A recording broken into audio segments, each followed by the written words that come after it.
तो जैसा कि लास्ट एपिसोड में हमने देखा था कि हानली ने एल्डर टियानजिंग जेनरेन को अपना सोल स्टोन देकर उसके पपेट्स को परचेस कर लिया, मगर हानली सिर्फ पपेट्स लेकर सेटिस्फाइड नहीं होने वाला, इसीलिए वो टियानजिंग जेनरेन के साथ एक सीक्रेट मीटिंग करने पहुंच गया। यहाँ पर वो बंदा हानली को डराने की कोशिश कर रहा था, मगर हानली ने उसे तुरंत ही उसकी औकात याद दिला दी और फिर इन दोनों में एक सौदा हुआ, जिसमें हानली अपने ढेर सारे सोल स्टोन देकर पपेट बनाने वाला मैनुअल एक्सचेंज कर लेता है। इस मैनुअल की मदद से वो नेसेंट सोल लेवल वाले पपेट्स को बना सकता था। अब टियानजिंग के साथ डील करने के बाद हानली मार्केट में पहुंच गया और यहाँ आते ही उसे ड्रिफ्टिंग क्लाउड सेक के सन हुआ की आवाज आई, जो कि टियानजिंग सिटी में पहुंच चुका है।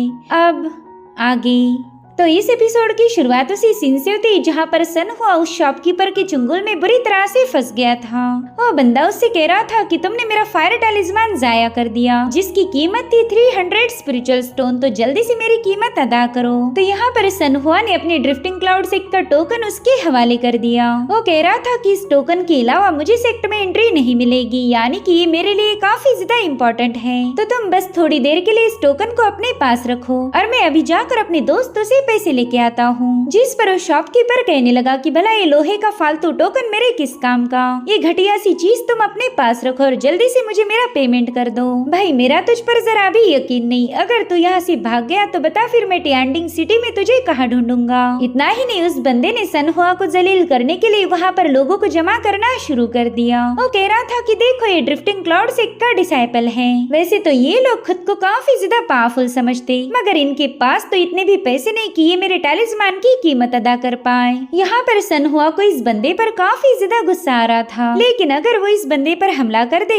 तो फिर ड्रिफ्टिंग क्लाउड सेक्ट की और भी ज्यादा बदनामी होगी। अब वहाँ जमा हुए लोग भी सन हुआ को बुरी तरह से जलील कर रहे थे। उसके साथ साथ ड्रिफ्टिंग क्लाउड सेक्ट के बारे में भी काफी गंदी बातें फैलाई जाने लगी, इसलिए अब सन हुआ भी उस बंदे को डांटने लगा। वो कह रहा था कि तुम्हारा फायर टैलिस्मान 100 स्पिरिचुअल स्टोन के ऊपर 1 रुपए का भी नहीं था, मगर फिर भी तुमने उसकी इतनी भारी कीमत लगा दी, ये तो सरासर लूट है। देखो मैं जानता हूँ मेरे हाथों से तुम्हारा फायर टैलिस्मान डैमेज हुआ और मैं उसकी पूरी जिम्मेदारी उठाने के लिए भी तैयार हूँ। अगर तुम मुझे यहाँ से बस 5 मिनट के लिए जाने दो तो मैं वापस आकर तुम्हारा सारा पेमेंट चुकता कर दूंगा। हालांकि वो बंदा कह रहा था कि जब तक तू मेरा पेमेंट नहीं करता तो यहाँ से हिल भी नहीं सकता, वरना मैं सिटी के लॉ इन्फोर्सर ऑफिसर के पास तेरी कंप्लेंट कर दूंगा।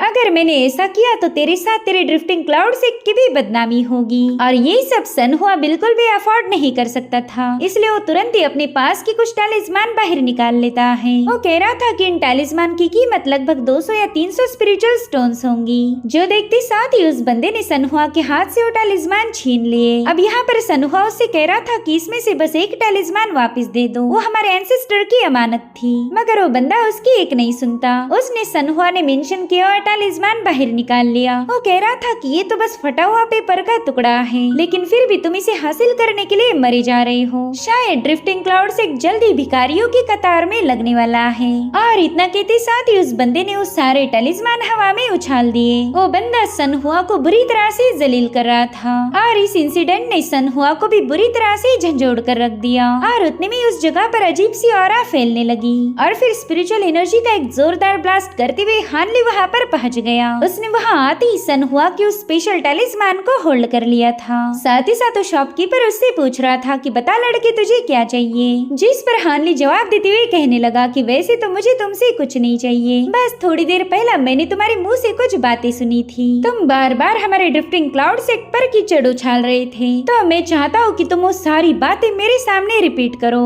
अब वो बंदा कुछ बोल पाए इससे पहले हानली ने उस पर अपना हेवनली प्रेशर रिलीज करना शुरू कर दिया, जिसके चलते वो बंदा और उसका साथी सीधे घुटनों पर आ चुके थे। यहाँ पर हानली सनहुआ का टैलिस्मान तुरंत ही उसके हवाले कर चुका था। साथ ही साथ उस बंदे को दोबारा से प्रेशराइज करने लगा। यहाँ पर उस शॉपकीपर को भी रियलाइज हुआ कि उसने तो गलत बंदे से पंगे लिए थे। वो हानली से कहता है कि आप तो एक नेसेंट सोल वाले कल्टीवेटर हो। इधर सनुआ हानली को बड़े भाई कह के ग्रीट कर रहा था, मगर फिर उसे याद आया कि हानली अब उसका दोस्त नहीं बल्कि उसका ग्रैंड एल्डर है। वो हानली से कहने लगा कि मास्टर पुरानी बातों को भूल जाए, उस वक्त मैं आपकी असली आइडेंटिटी को पहचान नहीं पाया था और इसी वजह से आपको अपना दोस्त बना बना लिया, वरना तो आपसे बात करने की जितनी भी मेरी औकात नहीं। मगर हानली ने उसे तुरंत ही खामोश रहने का इशारा कर दिया। तब तक वहाँ पर टियानडिंग सिटी के गार्ड्स पहुंच चुके थे। वो हानली से कहते, सीनियर प्लीज शांत हो जाए, अगर आपकी इजाजत हो तो हम इस मसले की तह तक जाना चाहते हैं। मुझे बताइए, इस बंदे ने ऐसा क्या किया जो आपको खुद होकर यहाँ आना पड़ा? जिस पर हानली कह रहा था कि ज्यादा कुछ सीरियस नहीं हुआ, मैं यहाँ से गुजर रहा था और उसी वक्त मुझे इस बंदे की बातें सुनाई दी। इसने मेरे ड्रिफ्टिंग क्लाउड सेक्ट के लिए काफी भद्दे कमेंट्स किए और मुझे ऐसा लगता है कि इसकी बातें हमारे सेक्ट की शान के खिलाफ है, तो इसी वजह से मैं यहाँ आया। मैं चाहता था कि ये बंदा वो सारी बातें मेरे मुँह पर बोल के दिखाए। जिस पर वो गार्ड कह रहा था कि आप इस शॉपकीपर की बातों को दिल पर ना लगा ले, अभी दोबारा से कभी भी आपको ऑफेंड करने की जरूरत नहीं दिखाएगा। वहीं पर वो शॉपकीपर इतना ज्यादा घबरा गया था कि वो तुरंत ही खुद को ही चमाटे मारने लगा। वो कह रहा था कि मुझसे बहुत बड़ी गलती हो गई जो मैंने ड्रिफ्टिंग क्लाउड सेक्ट के बारे में ऐसे गंदे कमेंट्स पास किए। मेरा यकीन माने, मेरा ऐसा कोई इरादा नहीं था, वो तो बस मैं जोश जोश में बोल गया। दरअसल आपके डिसाइपल ने मेरे फायर टैलिस्मान को डैमेज किया था, तो उसी वजह से मैंने गुस्से में आकर ये सारी बकवास कर दी। लेकिन अब मैं उस फायर टैलिस्मान का जिक्र भी नहीं निकालूंगा। प्लीज सीनियर, मेरी इस अपॉलॉजी को एक्सेप्ट कीजिए। यहाँ पर वो बंदा हानली के सामने अपना सिर पटक पटक कर माफी मांग रहा था। साथ ही साथ वो हानली से कहने लगा कि सीनियर, आप मेरी शॉप से जो चाहे वो टैलिस्मान उठा सकते हो, वो मेरी तरफ से माफी का टोकन समझकर रख लीजिए। तो हानली उसकी तरफ गुस्से में आगे बढ़ते हुए कहने लगा कि तुम यहाँ पर साबित क्या करना चाहते हो? क्या तुम्हें ऐसा लगता है कि मैं कमजोर मॉर्टल्स को बुली करता हूँ? खैर, मैं अब तुम्हारे टैलिस्मान को चेक करूंगा। मैं भी जानना चाहता हूँ कि तुमने इसकी इतनी भारी कीमत कैसे लगा दी। क्या वाकई इस टैलिस्मान में वो बात है? अगर तुम्हारा टैलिस्मान वाकई जेन्युइन है तो मैं खुद इसकी पेमेंट करूंगा। जहाँ तक मुझे याद है, तुम सनहुआ के स्पेशल टैलिस्मान को उससे छीनना चाहते थे। चलो देखता हूँ तुम्हारे टैलिस्मान की कितनी औकात है। और इतना कहते साथ ही हानली ने उस टैलिस्मान को जमीन पर पटका। वेल, यहाँ पर ये टैलिस्मान ब्लास्ट होना चाहिए था, मगर इस पर तो कोई असर नहीं हुआ, जिससे ये बात साबित हो गई कि शॉपकीपर फेक टैलिस्मान को सेल कर रहा था। तो उस बंदे ने फटाफट से अपने टैलिस्मान को उठाकर खुद ही चबाकर खा लिया। वो हानली से कह रहा था कि मुझे माफ कीजिए, ये बस एक मामूली से पेपर के टुकड़े हैं, आप मुझे जो चाहे वो पनिशमेंट दे दीजिए, मैं उसे एक्सेप्ट करूंगा। वहीं पर सिटी के गार्ड्स भी अब इस बंदे पर काफी ज्यादा भड़क गए थे। वो हानली को बताने लगे कि इस बंदे ने हमारे टियानडिंग सिटी के रूल को ब्रेक किया है, तो इसे इसकी सजा जरूर मिलेगी। जिस पर हानली कह रहा था कि ठीक है, इस बंदे को कड़ी से कड़ी सजा मिलनी चाहिए। वैसे भी इन छोटे मोटे मैटर्स को हैंडल करने के लिए मेरे पास वक्त नहीं, तो मैं इस मसले को हल करने की जिम्मेदारी तुम पर सौंपता हूँ। और इतना कहते साथ ही हानली सनहुआ को लेकर वहाँ से रवाना हो गया। वो सनहुआ को लेकर मार्केट प्लेस से काफी दूर आ चुका था। वो सनहुआ से कह रहा था कि मैं तुम्हारे एंसेस्टर के टैलिस्मान को देखना चाहता हूँ, क्या तुम मुझे वो शो कर सकते हो? जो सुनते साथ ही सनहुआ ने तुरंत ही वो टैलिस्मान हानली के सामने पेश किया। अब इस टैलिस्मान को केयरफुली ऑब्जर्व करने के बाद हानली उससे पूछता है कि बताओ, क्या तुम्हारे एंसेस्टर जी कंट्री से बिलोंग करते थे? अब ये सुनकर तो सनहुआ के होश उड़ गए। वो हानली से पूछ रहा था कि मास्टर, आपको मेरे एंसेस्टर के बारे में कैसे पता चला? तो हानली उसे बताने लगा कि जियानयुआन सिटी में एक इनकीपर था। रुको, मुझे उसका नाम याद करने दो। अरे हाँ, उसका नाम था सनारगांव। क्या वही बंदा तुम्हारा एंसेस्टर था? अभी सुनकर तो सनहुआ काफी ज्यादा हैरान हो गया। वो कहने लगा कि मैंने तो इमेजिन भी नहीं किया था कि एक नेशन सोल कल्टीवेटर की पावर इतनी ज्यादा भयानक होगी। आपने तो मेरे टैलिस्मान को देख के ही मेरे एंसेस्टर का प्रेडिक्शन कर दिया। जिस पर हानली कह रहा था, बेवकूफ, नेशन सोल कोई फॉर्चून टेलर नहीं होते। दरअसल मैं तुम्हारे एंसेस्टर सनारगांव को जानता था। इनफैक्ट ये टैलिस्मान मैंने ही उन्हें गिफ्ट किया था। अब यहाँ पर हमें हानली की कुछ मेमोरीज दिखाई गई। सनारगांव ने हानली का काफी अच्छे से वेलकम किया था और फिर उसने हानली को जितनी भी इंफॉर्मेशन थी वो सारी प्रोवाइड की, जिसके चलते हानली ने खुश होकर उसे टैलिस्मान गिफ्ट किया। सनहुआ तो काफी ज्यादा शॉक होकर कहने लगा कि शायद आप ही वो इमॉर्टल हो। दरअसल हमारे फैमिली के एंशिएंट बुक में आपका जिक्र किया गया है। बचपन में मैंने आपकी कहानियाँ सुनी है। मुझे तो लगा ही नहीं था कि मैं कभी भी उस इमॉर्टल से मिल पाऊंगा। ग्रैंड मास्टर, प्लीज मेरे ग्रीटिंग्स को एक्सेप्ट कीजिए। मैं सनारगांव की 7th जनरेशन का डिसेंडेंट हूँ। जिस पर हानली कह रहा था कि पता नहीं तुम मुझे इतनी इज्जत क्यों दे रहे हो, चलो जल्दी से यहाँ आकर बैठ जाओ। जिस पर सनहुआ कह रहा था, ना बाबा ना, आपके सामने तो मुझे नहीं बैठना। जिस पर हानली कह रहा था कि तुम तो बड़े ही अजीब बंदे हो। जब मैंने ड्रिफ्टिंग क्लाउड सेक्ट में एंटर किया था तब तुम फाउंडेशन एस्टेब्लिशमेंट वाले बंदे थे। उस वक्त मैंने अपनी कल्टीवेशन को ची रिफाइनमेंट स्टेज पर सील कर दिया था, मगर फिर भी तुमने मेरे साथ काफी अच्छे से बर्ताव किया, मुझे अपना छोटा भाई माना। चाहे तुम मुझे ग्रैंड मास्टर बुलाओ या सीनियर बुलाओ, मैं अभी भी तुम्हारा वही छोटा भाई हूँ, इसलिए चुपचाप से आकर बैठ जाओ। मगर सनहुआ अभी भी उसके करीब जाने के लिए तैयार नहीं था, इसलिए हानली ने फटाफट से अपने टी पॉट को समन कर लिया। जो देखते साथ ही सनहुआ ने तुरंत ही जाकर हानली के सामने चाय पेश की और फिर वो बड़ी ही हिम्मत दिखाते हुए अपने ग्रैंड मास्टर के साथ बैठ जाता है।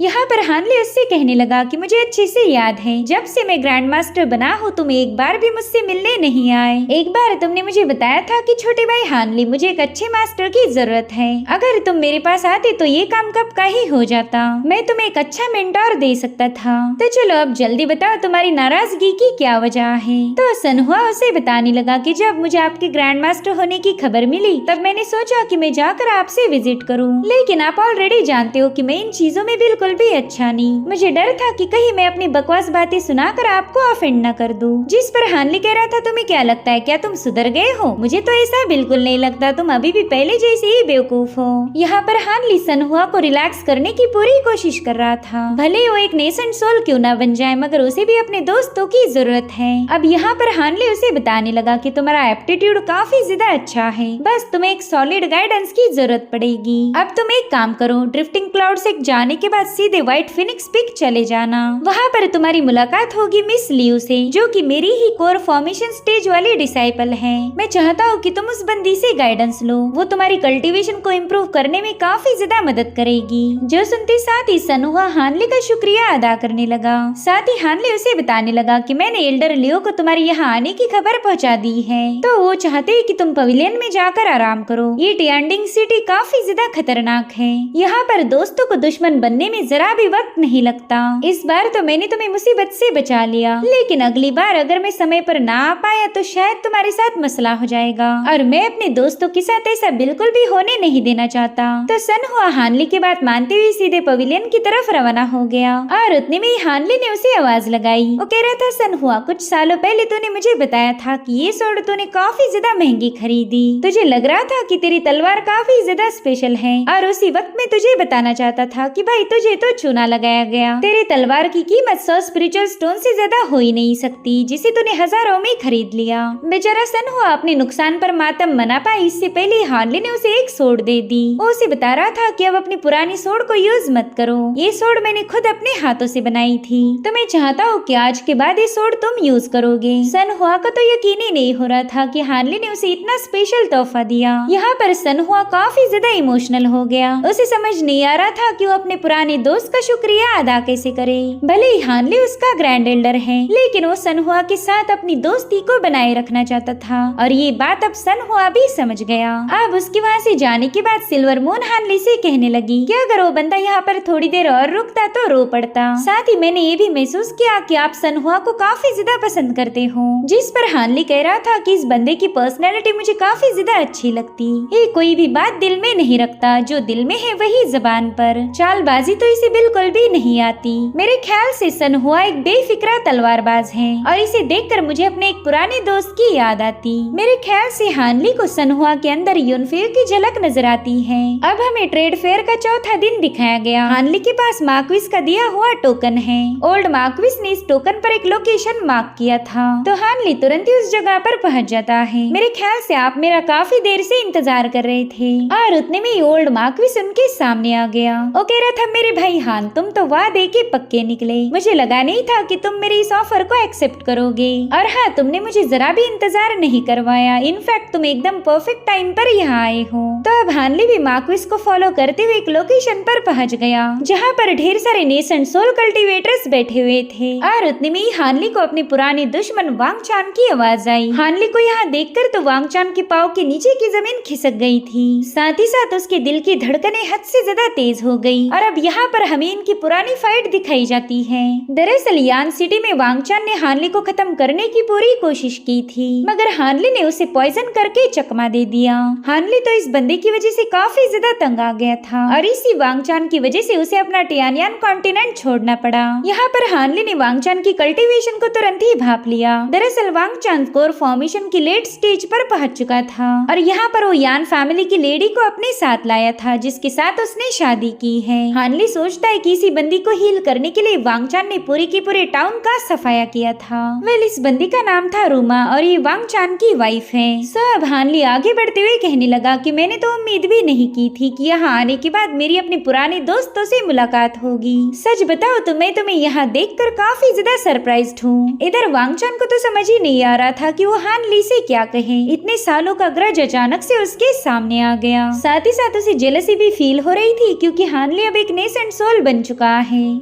और उतने में वांग फैमिली का एल्डर उससे पूछता है कि बताओ बच्चे क्या हुआ, तुम इस बंदे को देखकर इतना पैनिक कैसे हो गए, क्या तुम इस फेलो डाविस्ट को जानते हो? तो वांगचान कहता है सेकंड अंकल, यही वो बंदा है जिसके बारे में मैंने आपको बताया था, यही है येलो मैपल वैली का हानली। और उतने में वांगचान के सेकंड अंकल ने उसे खामोश रहने का इशारा किया। वो कह रहा था कि हानली अब एक नेसेंट सोल बन चुका है, तुम उसके सामने ऐसी बदतमीजी नहीं कर सकते। और हाँ, ये बात मैं अच्छे से जानता हूँ कि अब हानली के दिल में तुम्हें लेकर कोई नहीं होगा, क्योंकि तुम एक मामूली सी कोर फॉर्मेशन वाले कल्टीवेटर हो, भला तुमसे बदला कौन लेगा। और अब वो बंदा हानली को ग्रीट करते हुए बताने लगा कि मैं डेविल स्पिरिट सेक्ट का वांग टियानगू हूँ। पिछली बार तुम्हारी जब मेरे भतीजे वांगचान के साथ मुलाकात हुई तब वांगचान तुम्हारी ग्रेटनेस को समझने में फेल हो गया और इसी वजह से उसने मेरे दोस्त हानली को ऑफेंड किया होगा। और वैसे भी हम एक जॉइंट मिशन पर जाने वाले हैं, तो क्यों ना इस मसले को यहीं पर हल कर दे। तो अब हानली भी वांग टियानगू को जवाब देते हुए कहने लगा कि मेरे और वांगचान के दरमियान ढेर सारे कॉन्फ्लिक्ट थे, लेकिन मैं तो उन्हें एक लंबे अरसे पहले ही भूल गया हूँ।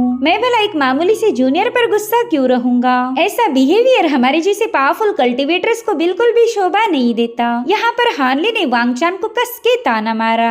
यहाँ पर वांगचान की शक्ल तो देखने लायक हो गई थी। वहीं पर हानली वांग टियांगू से कहने लगा किसी ने आप बेवजह परेशान हो रहे, मगर हानली के दिमाग में तो अलग ही बातें घूम रही थी और दिल ही दिल में वांगचान पर काफी ज्यादा गुस्सा था। वो सोचता है कि इस बंदे ने मुझे एक बार नहीं बल्कि कई दफे खत्म करने की कोशिश की, तो हमारे दरमियान के ग्रजेस को बस मौत ही फुल स्टॉप लगा सकती है। आज ना कल ये लूजर मेरे ही हाथों मारा जाएगा। वहीं पर टियानगू हानली से कह रहा था कि मेरे दोस्त तुम्हारी जितनी तारीफें की जाए वो कम है। वांगचान ने मुझे तुम्हारी उम्र बताई थी, उस हिसाब से तुम 200 सालों में फाउंडेशन एस्टेब्लिशमेंट से लेकर एक नेसेंट सोल बन चुके हो। यहाँ पर टियानगू की बातें बाकी के सभी लोग काफी केयरफुली सुन रहे थे, जिनमें है डोंगजो जो कि एक वॉरलॉर्ड था, जोशी जो कि डोंगजो की ही वाइफ है। साथ ही हमें एक और नेसेंट सोल कल्टीवेटर भी दिखाया गया जिसका नाम है हुई। यहाँ पर टियानगू हानली से कह रहा था कि अगर तुमने थोड़ी और प्रैक्टिस की तो तुम एक नेसेंट सोल के लेट स्टेज वाले बंदे को भी हरा दोगे। अगर सच बताओ तो इस कमरे में तुमने हम सभी को आउटशाइन कर दिया, तुम हम सबसे 1000 गुना ज्यादा टैलेंटेड हो। यहाँ पर हानली टियांगू की चालबाजी समझ गया था। उस बंदे ने जानबूझकर हानली की एज और उसके टैलेंट की तारीफें की ताकि वहाँ मौजूद हर एक नेसेंट सोल हानली को एक थ्रेट समझे।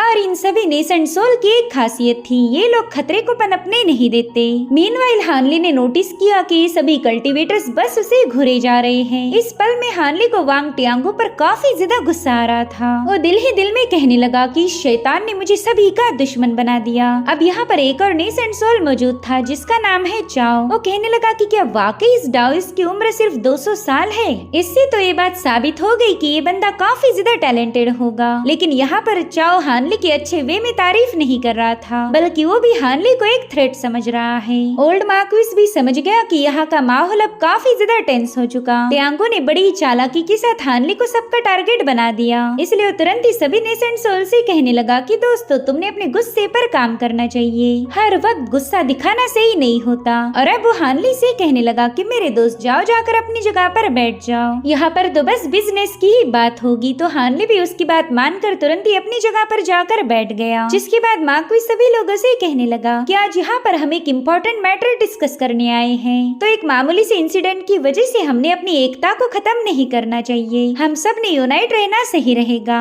भले ही तुम लोग अलग अलग लेवल्स के कल्टीवेटर हो, तुम्हारी टेक्निक्स भी एक दूसरे से काफी ज्यादा अलग होगी, मगर तुम सब में बस एक ही बात कॉमन है और जो है तुम्हारा डिवाइन सेंस। जहाँ तक मैं जानता हूँ तुम तुम सभी लोग एक एक्सेप्शनल डिवाइन सेंस के मालिक हो। जिस पर नेसेंट सोल डोंगजो कह रहा था कि हाँ, हमारे डिवाइन सेंस तो काफी ज्यादा पावरफुल है, लेकिन मैं ये समझ नहीं पा रहा कि इस मीटिंग में इन दो नमूनों को क्यों बुलाया गया। दरअसल यहाँ पर वो वांगचान और यान रुमा की बात कर रहा था। वो कहता है कि ये दोनों भी कोर फॉर्मेशन स्टेज के कल्टीवेटर हैं, इन्हें तो यहाँ पर आने भी नहीं देना चाहिए था। तो मार्क्विस उस बंदे को समझाने लगा कि पावरफुल डिवाइन सेंस वाले लोग मिलना काफी ज्यादा मुश्किल है। भले ये दोनों जूनियर कल्टीवेशन में कुछ खास नहीं कर पाए, मगर इन दोनों के पास एक सीक्रेट टेक्निक है। ये दोनों जब मिलकर काम करेंगे तब इनका डिवाइन सेंस किसी नेसेंट सोल कल्टीवेटर से कम नहीं होगा, और इसी वजह से मैंने इन दोनों को यहाँ पर इनवाइट किया। खैर, मैं चाहता हूँ कि तुम सभी लोग मेरे साथ एक ट्रिप पर चलो। हम जाने वाले हैं मूलान ग्रासलैंड। मूलान ग्रासलैंड का नाम सुनते ही ये सभी लोग काफी ज्यादा हैरान हो गए। वो कह रही थी, ओल्ड मार्क्विस, कहीं तुम हमारे साथ मजाक तो नहीं कर रहे? भला हम उन दुश्मनों के इलाकों में क्यों जाएंगे? जिस पर मार्क्विस कह रहा था, अरे यार, तुमने तो मुझे गलत समझ लिया। मैं ये नहीं चाहता कि हम मूलान ग्रासलैंड को डीपली इन्वेस्टिगेट करें। हमारा टारगेट तो बस उनकी बॉर्डर है, उसके पार हम नहीं जाने वाले। तो वांग टियांगो कहने लगा कि हाँ, मगर ये भी काफी ज्यादा खतरनाक होगा। हम सभी अच्छे से जानते हैं कि मूलान कॉन्टिनेंट काफी ज्यादा रेस्टलेस हो चुका। वो लोग अपनी बॉर्डर को छोड़ने के लिए तैयार नहीं। साथ ही साथ उनके पास न जाने कितने ही सारे नेसेंट सोल लेवल के स्पेल कास्टर्स हैं। अगर उन विचर्स ने हमें डिटेक्ट कर लिया तो हमारा जीना हराम हो जाएगा। मुझे नहीं लगता कि फिर हम जिंदगी भर घर वापस आ पाएंगे। जिस पर मार्क्विस कह रहा था, हाँ, मैं मुलान रेस के नेसेंट सोल वाले स्पेल कास्टर्स को जानता हूँ। वो सभी लोग हाई लेवल की स्पिरिट टेक्निक्स को पजेस करते हैं। उनके पास तो इतनी सारी टेक्निक्स है जिनकी हम गिनती भी नहीं लगा सकते। कुछ समय पहले ही मेरी उनके साथ फाइट हुई थी और यकीन मानो उन्होंने मुझे काफी ज्यादा परेशान किया। जिस पर डोंगझाओ कह रहा था कि अब तो बात साफ हो गई, तुमने खुद बोला कि वो लोग पावरफुल हैं, तो भला तुम हमें इस मौत के मुंह में ले जाना क्यों चाहते हो? वहीं पर जोशी भी मार्क्विस नानलोंग से कहने लगी कि एक बार फिर से सोचो, क्या तुम वाकई तुम्हारे साथ साथ हमारी भी जान को दाव पर लगाना चाहते हो? वहीं पर टियांगो भी पूछ रहा था कि बताओ, वहाँ पर ऐसी कौन सी चीज है जिसके लिए तुम इतनी बड़ी रिस्क उठाना चाहते? जो सुनते साथ ही मार्क्विस ने तुरंत ही वहाँ का डोर बंद कर दिया। साथ ही साथ तो पूरा फ्लोर शेक होने लगा। अब ये देखकर ही सभी लोग थोड़े से पैनिक हो गए, जिसके बाद ये लोग बड़ी तेजी से नीचे की तरफ पुश होने लगे। मार्क्विस बता रहा था कि दोस्तों, ये मैटर काफी ज्यादा इम्पोर्टेंट है, इसलिए हमारे अलावा ये बात किसी और को पता नहीं चलनी चाहिए। और अब ये लोग एक अंडरग्राउंड एरिया में पहुंच गए, जहाँ पर मार्क्विस एल्डर ही उनसे कह रहे थे कि आगे का आप संभालो। जिस पर वो एल्डर कहने लगा कि मेरे ख्याल से तुम सभी ने सीनियर सांगकुन के बारे में तो सुना ही होगा। सीनियर सांगकुन का नाम सुनते ही सभी लोग काफी ज्यादा शॉक हो गए। जोशी कहने लगी कि सांगकुन तो 10,000 साल पहले एक लेजेंडरी कल्टीवेटर माना जाता था। उस अकेले बंदे ने राइचस और डिमोनिक इन दोनों पाथ्स को डोमिनेट किया। यहाँ पर हानली को भी ये सीनियर सांगकुन काफी ज्यादा इंटरेस्टिंग लगा, क्योंकि डिमोनिक और राइचस पाथ को डोमिनेट करना आसान नहीं था। वेल, सांगकुन कौन है और इसके लेजेंड्स के बारे में हमें अगले एपिसोड में पता चलेगा। Thank you so much for watching. Bye bye, take care.